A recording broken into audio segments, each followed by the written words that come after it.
Hello' সকলোৱে নমস্কাৰ ল'ব। আপোনালোক সকলোৱে নিশ্চয় গম পাইছে যে যোৱা 14 এপ্ৰিল তাৰিখে আমাৰ ভাৰতৰ যিসকল চৰকাৰী কৰ্মচাৰী আছে এই আটাইবিলাক চৰকাৰী কৰ্মচাৰী যিকোনো ডিপাৰ্টমেণ্টে নহওক কিয় আটাইবিলাক চৰকাৰী কৰ্মচাৰীৰ অভিভাৱক সংস্থা স্বৰূপ NCJCMৰ তৰফৰ পৰা অষ্টম দৰমহা আয়োগৰ ওচৰত যিখিনি আমাৰ কৰ্মচাৰীৰ ডিমাণ্ড আছে সেই ডিমাণ্ডখিনি মেমৰেণ্ডাম আকাৰে দাখিল কৰা হয় আৰু সেই যিখন মেমৰেণ্ডাম দিয়া হৈছে সেই মেমৰেণ্ডামখনত কি বিষয় উল্লেখ কৰা হৈছে এই কথাখিনি লৈ আজি এইটো ভিডিঅ' মই বনাইছো। এতিয়া আপোনালোকে হয়তো এই বিষয়ে ইতিমধ্যে অৱগত হৈছে। মোৰ অলপমান বিভিন্ন অসুবিধাৰ কাৰণে ভিডিঅ'টো বনাওঁতে দেৰি হৈ গ'ল। বাৰু যেই নহওক এই যিখন মেমৰেণ্ডাম এই মেমৰেণ্ডামখনত বিভিন্ন বিষয় উত্থাপন কৰা হৈছে, বিভিন্ন ডিমাণ্ড কৰা হৈছে, কিন্তু আটাইবিলাক ডিমাণ্ড আমাৰ অসমৰ যিখিনি ৰাজ্যিক কৰ্মচাৰী আছে তেওঁলোকৰ কাৰণে এপ্লিকেবল নহয়।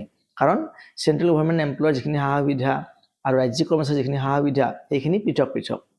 কিন্তু আজিৰ এইটো ভিডিঅ'ৰ যোগেৰে মই সেইকেইটা বিষয় হাইলাইট কৰি দিম যিকেইটা বিষয় উত্থাপন কৰাৰ ফলত বা যিকেইটা বিষয় ইমপ্লিমেণ্ট হ'লে আমাৰ চেণ্ট্ৰেল গভৰ্ণমেণ্ট এমপ্লয়ৰ লগতে যিখিনি ষ্টেট গভৰ্ণমেণ্ট এমপ্লয় আছে সেইখিনিও মিউচুৱেলি বেনিফিটেড হ'ব, উপকৃত হ'ব।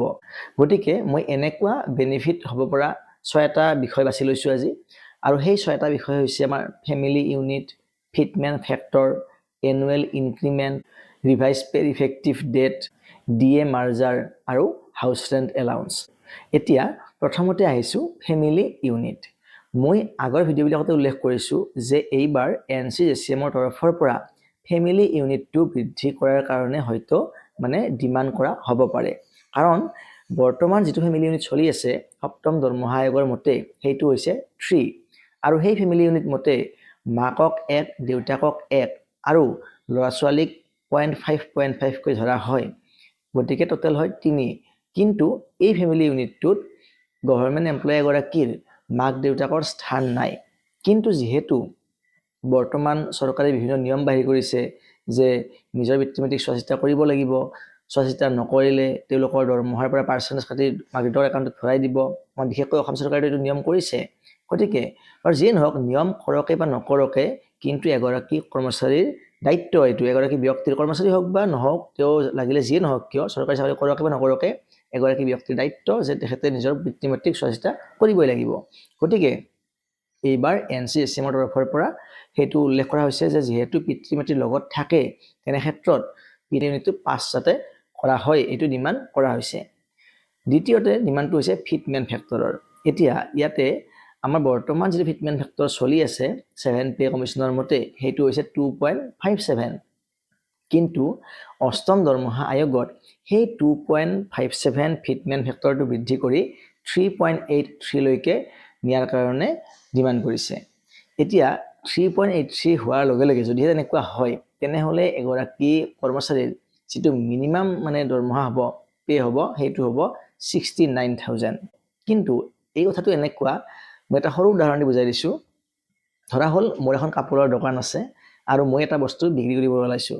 এতিয়া যদিহে সেইটো বস্তু মই ধৰা হ'ল 500 টকা দিলে মোৰ লোকচান নহয় বা 500 টকা এটা পাব লাগে, তেনেহ'লে মই যদি দামটো 500 টকা মাতোঁ তেনেহ'লে কাষ্টমাৰে নিশ্চয় 500 টকা দাম নিদিয়ে, দামটো কমাই দিব, তেনেহ'লে মোৰ লোকচান হৈ যাব আৰু কাষ্টমাৰে বাৰ্গেনিং কৰিবই। ঠিক একেই কথাটো ইয়াতো হৈছে যে NCJCMে জানে যে যদি আমাক যদি 2 ফিটমেন ফেক্টৰ লাগে বা 2.5 ফিটমেন ফেক্টৰ লাগে আৰু আমি যদি 2.5হে ডিমাণ্ড কৰোঁ তেনেহ'লে আমি 2.5 নাপাম বা 2 নাপাম। সেয়েহে এইটো অলপমান বেছিকৈ বঢ়াই কোৱা হৈছে যাতে নেগচিয়েশ্যন হোৱাৰ পিছতো যাতে তেনেকুৱা এটা ফিটমেন ফেক্টৰ পোৱা যায়। গতিকে যদিহে কোনোবাই ভাবিছে যে ফিটমেন ফেক্টৰ 3.83 হ'ব, মিনিমাম পে 69,000 হ'ব, তেনেহ'লে এয়া অলিক কল্পনা বুলি ক'লেও ভুল নহ'ব। ইমানখিনি কেতিয়াও নহয়, এইটো নেগচিয়েশ্যন হ'ব। তাৰপিছত হয়তো হয়তো 2ৰ আশে পাশে থাকিব, তাতকৈ বহুত বেছি আশা নকৰাই ভাল। যদিহে পাওঁ বহুত ভাল কথা, কিন্তু বেছি আশা নকৰি আমি নিজকে এটা লিমিটত ৰখা ভাল যাতে পিছত হাৰ্ড হ'বলগীয়া নহয়। পৰৱৰ্তী যিটো গুৰুত্বপূৰ্ণ ডিমাণ্ড, যিটো ডিমাণ্ডৰ ফলত আমাৰ চেণ্ট্ৰেল গভৰ্ণমেণ্ট এমপ্লয়ৰ লগতে ষ্টেট গভৰ্ণমেণ্ট এমপ্লয়ীসকল লাভান্বিত হ'ব, সেইটো হৈছে এনুৱেল ইনক্ৰিমেণ্ট। এতিয়া এনুৱেল ইনক্ৰিমেণ্টটো বৰ্তমান আমাৰ কৰ্মচাৰীসকলে লাভ কৰি আছে 3% কৈ। কিন্তু কোৱা হৈছে যে যিহেতু বস্তুৰ মূল্য বৃদ্ধি বহুত সোনকালে হৈ আছে, তেনে ক্ষেত্ৰত কৰ্মচাৰীসকলৰ যিটো মানে পাৰ্চেচিং পাৱাৰটো কমি আছে, গতিকে এনুৱেল ইনক্ৰিমেণ্টটো 3%ৰ পৰা 6% কৰিব লাগে। তেতিয়াহে কৰ্মচাৰীসকলে এটা ডিগনিটিৰ সৈতে জীয়াই থাকিব পাৰিব। গতিকে এনুৱেল ইনক্ৰিমেণ্ট বৃদ্ধি কৰাটো এটা ডাঙৰ ফেক্টৰ। যদিহে 3 পৰা 4% হয়, সেইটো এটা বহুত ভাল ছাকচেছ হ'ব বুলি মই ভাবোঁ। পৰৱৰ্তী গুৰুত্বপূৰ্ণ কথাটো হৈছে আমাৰ 8ম দৰমহা আয়োগ কেতিয়াৰে পৰা কাৰ্যকৰী হ'ব, সেই তাৰিখটো কিন্তু আমাৰ যিখন টাৰ্মছ অফ ৰেফাৰেন্স প্ৰকাশ পাইছিল তাত কিন্তু উল্লেখ কৰা হোৱা নাছিল, মানে কেতিয়াৰে পৰা এপ্লিকেবল হ'ব।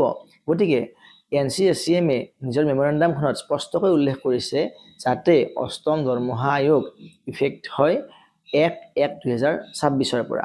তেনেকুৱা কৰিলেহে কিন্তু কৰ্মচাৰীসকলে উপকৃত হ'ব। কিন্তু যদিহে কিবা কাৰণত 8ম দৰমহা আয়োগখন দেৰিকৈ কাৰ্যকৰী হয়, তেনেহ'লে কিন্তু মানে কৰ্মচাৰীসকলৰ যথেষ্টখিনি আৰ্থিক ক্ষতি হ'ব। সেয়েহে 1/1/2026 পৰা কিন্তু মানে ইফেক্টিভ কৰাৰ কাৰণে মেমৰেণ্ডামখনত স্পষ্টকৈ উল্লেখ কৰিছে। পৰৱৰ্তী গুৰুত্বপূৰ্ণ কথাটো হৈছে DA মাৰ্জাৰ, মানে যিহেতু আমাৰ ডিয়াৰনেছ এলাউন্সটো বছৰত 2বাৰ বৃদ্ধি কৰা হয়, কিন্তু এইবাৰ 7ম দৰমহা আয়োগত দেখা গৈছে যে আমাৰ ডিয়াৰনেছ এলাউন্সটো যথেষ্টখিনি মানে শ্ল' গতিত মন্থৰ গতিতহে আগবাঢ়িছে, 2%, 3% এনেকৈ আগবাঢ়িছে। তেনে ক্ষেত্ৰত কৰ্মচাৰীসকলৰ যিটো পাৰ্চেচিং পাৱাৰ সেইটো যথেষ্টখিনি কমি যায়। আৰু সেয়েহে কি কৈছে যে যেতিয়াই DA বৃদ্ধি হৈ 25% হ'ব, তেতিয়া সেই 25% DAখিনি বেচিক পে'ৰ লগত মাৰ্জ কৰি দিয়া হ'ব আৰু পুনৰ 0ৰ পৰা DAটো ষ্টাৰ্ট কৰা হ'ব। তেনেকুৱা কৰিলে স্কেলটো বৃদ্ধি হ'ব আৰু বেছি ডাঙৰ স্কেলত DAৰ পৰিমাণটো কমকৈ বৃদ্ধি হ'লেও কৰ্মচাৰীসকলে যিটো মূল্য বৃদ্ধি তাৰ লগত মোকাবিলা কৰিব পাৰিব। আৰু পৰৱৰ্তী গুৰুত্বপূৰ্ণ কথাটো হৈছে হাউচ ৰেণ্ট এলাউন্স। বৰ্তমান 7ম দৰমহা আয়োগৰ অধীনত যিটো হাউচ ৰেণ্ট চলি আছে চেণ্ট্ৰেল গভৰ্ণমেণ্ট এমপ্লয়ৰ কাৰণে, সেইটো হৈছে 30%, 20% আৰু 10%। অৱশ্যে প্ৰথম অৱস্থাত এনেকুৱা নাছিল। প্ৰথম অৱস্থাত এইটো আছিল 24%, 16% আৰু 8%।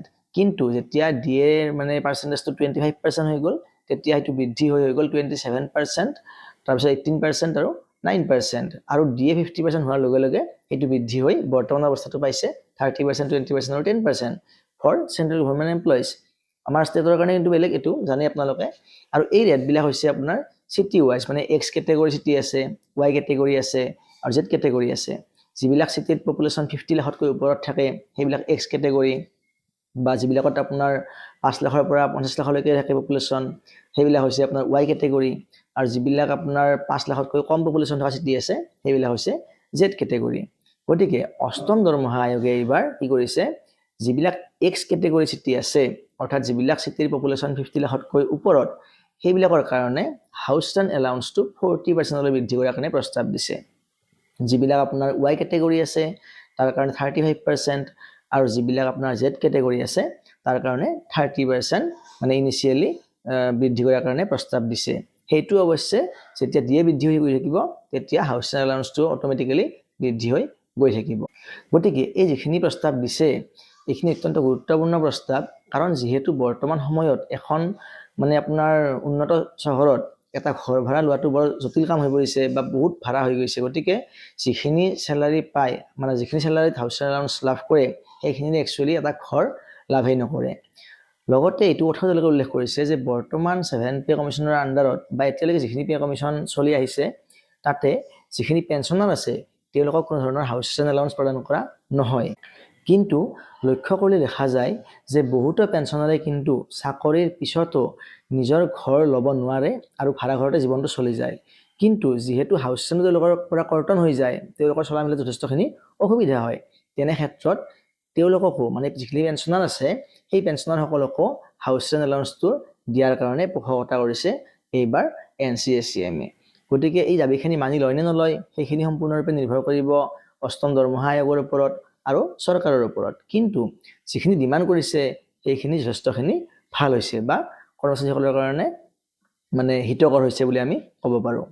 এতিয়া এই যিখিনি পইণ্ট মই আলোচনা কৰিছোঁ, যিখিনি ডিমাণ্ড কৰা হৈছে, এই ডিমাণ্ডখিনি যদি ফুলফিল কৰিব লগা হয় তেনেহ'লে চৰকাৰৰ ওপৰত যথেষ্টখিনি বোজা পৰিব। এইটো একেবাৰে দেশ কথা। যদিহে তেনেকুৱা এটা মানে সমস্যা আহি যায় যে বিত্তীয় ঘাটি হ'ব, তেনেহ'লে তাৰ উত্তৰটো কি সেই বিষয়ে ইতিমধ্যে উত্তৰ ৰেডি কৰি ৰাখিছে বা ইতিমধ্যে জনাইছে মেমৰেণ্ডামখনত। বৰ্তমান সময়ত ভাৰতবৰ্ষ হৈছে বিশ্বৰ চতুৰ্থ বৃহত্তম অৰ্থনীতি আৰু 2027 চনলৈকে ভাৰতখন বিশ্বৰ তৃতীয় বৃহত্তম অৰ্থনীতি হ'বলৈ গৈ আছে। গতিকে তাৰ পিছতো যদি বিত্তীয় ঘাটিৰ কথাটো আহি থাকে তেনেহ'লে এইটো গ্ৰহণযোগ্য নহয়। আৰু লগতে আমাৰ অসমৰ এটা কথা তেওঁলোকে উদ্ধৃতি দিছে, উল্লেখ কৰিছে যে অসমৰ Bhupendranath Hazarika versus state of Assam এটা কেছ হৈছিল আৰু সেই কেছটোত সুপ্ৰিম কোৰ্টে এটা জাজমেণ্ট দিছিল যে এখন চৰকাৰে এগৰাকী মডেল এমপ্লয়াৰৰ নিচিনা এক্ট কৰিব লাগে, আচৰণ কৰিব লাগে। মানে এজন ভাল নিয়োগকৰ্তা হিচাপত এখন চৰকাৰে আদৰ্শ দেখুৱাব লাগে, কৰ্মচাৰীৰ কাৰণে মডেল হ'ব লাগে, আদৰ্শ হ'ব লাগে।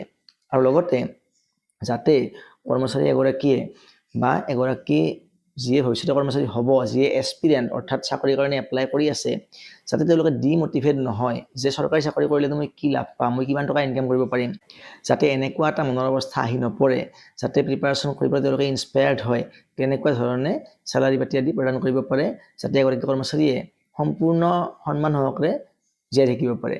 গতিকে এইখিনি কথা উদ্ধৃতি দি তেওঁলোকে মানে তাতে উল্লেখ কৰিছে যে যাতে অষ্টম দৰমহা আয়োগে এইখিনি ডিমাণ্ড ফুলফিল কৰোঁতে কৃপণালি নকৰে। গতিকে ভিডিঅ'টো আজিলৈ ইমানেই। ভিডিঅ'টো চাই কেনেকুৱা পালে জনাব। যদি ভাল লাগিছে লাইক এটা কৰিব, শ্বেয়াৰ কৰি দিব আৰু আগলৈও এনেকুৱা ধৰণৰ তথ্যমূলক ভিডিঅ' পাই থাকিবলৈ আপোনালোকে চেনেলটো ছাবস্ক্ৰাইব কৰি ল'ব পাৰে। ধন্যবাদ।